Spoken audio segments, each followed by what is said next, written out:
Hello friends, ಇವತ್ತೊಂದು simple and tasty ಆಗಿರುವಂತಹ ರೆಸಿಪಿನ ಶೇರ್ ಮಾಡ್ತಾ ಇದ್ದೀನಿ. ಅದು ಬಂದ್ಬಿಟ್ಟು ಬಾಳೆಹಣ್ಣು ರಸಾಯನ. ತುಂಬಾ ಜನರಿಗೆ ಇದರ ರೆಸಿಪಿ ಗೊತ್ತಿರುತ್ತೆ, ಬಟ್ ನಾವ್ ಯಾವ ತರ ಮಾಡ್ತೀವಿ ಅನ್ನೋದನ್ನ ಶೇರ್ ಮಾಡ್ತೀವಿ.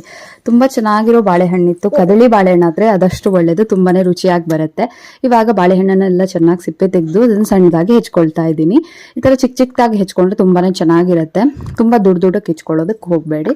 ಈ ತರ 4 ಭಾಗ ಮಾಡಿ ಇದನ್ನ ಚೆನ್ನಾಗಿ ಹೆಚ್ಕೊಳ್ತಾ ಇದ್ದೀನಿ. ಈ ರಸಾಯನನ ನೀವು ಒಚ್ಚಾವಿಗೆ ಆಗಿರ್ಬೋದು, ನೀರ್ ದೋಸೆ ಆಗಿರ್ಬೋದು, ಇಲ್ಲ ಹಾಗೇನೆ ಕುಡಿಯೋದಕ್ಕೂ ತುಂಬಾನೇ ಚೆನ್ನಾಗಿರುತ್ತೆ. ಇವಾಗ ಹೆಚ್ಚಿರುವಂತ ಬಾಳೆಹಣ್ಣಿಗೆ ಬೆಲ್ಲನ ತುರಿದು ಸೇರಿಸ್ಕೊಳ್ತಾ ಇದ್ದೀನಿ. ನಿಮ್ಗೆ ಎಷ್ಟು ಸ್ವೀಟ್ನೆಸ್ ಬೇಕು ಅಷ್ಟು ಸ್ವೀಟ್ ಅನ್ನ ಹಾಕೊಳ್ಬಹುದು. ಆದಷ್ಟು ಬೆಲ್ಲನೇ ಹಾಕಿ, ಅವಾಗಲೇ ಚೆನ್ನಾಗಿ ಬರುತ್ತೆ. ಇವಾಗ ಇದಕ್ಕೆ ಹಸಿ ತೆಂಗಿನಕಾಯಿ ತುರಿನ ಸ್ವಲ್ಪ ನೀರ್ ಹಾಕಿ ರುಬ್ಬಿಟ್ಟು ಇವಾಗ ಕಾಯಿ ಹಾಲನ್ನ ತೆಗೆದಿಟ್ಕೊಳ್ತಾ ಇದ್ದೀವಿ. ತೆಂಗಿನ ಹಾಲು ಸ್ವಲ್ಪ ದಪ್ಪಕ್ಕೇನೆ ತಗೊಂಡ್ರೆ ಚೆನ್ನಾಗಿರುತ್ತೆ. ಈ ತೆಂಗಿನ ಹಾಲನ್ನ ನಾವು ಕಟ್ ಮಾಡಿಟ್ಟಿರುವಂತ ಬಾಳೆಹಣ್ಣು ಜೊತೆಗೆ ಹಾಕ್ಬಿಟ್ಟು ಮಿಕ್ಸ್ ಮಾಡಿ ತಿಂತಾ ಇದ್ರಂತೂ ಅದ್ಭುತವಾಗಿರುತ್ತೆ. ಸೊ ಟ್ರೈ ಮಾಡಿ. ಸಿಗೋಣ ಇನ್ನೊಂದು ವಿಡಿಯೋದೊಂದಿಗೆ.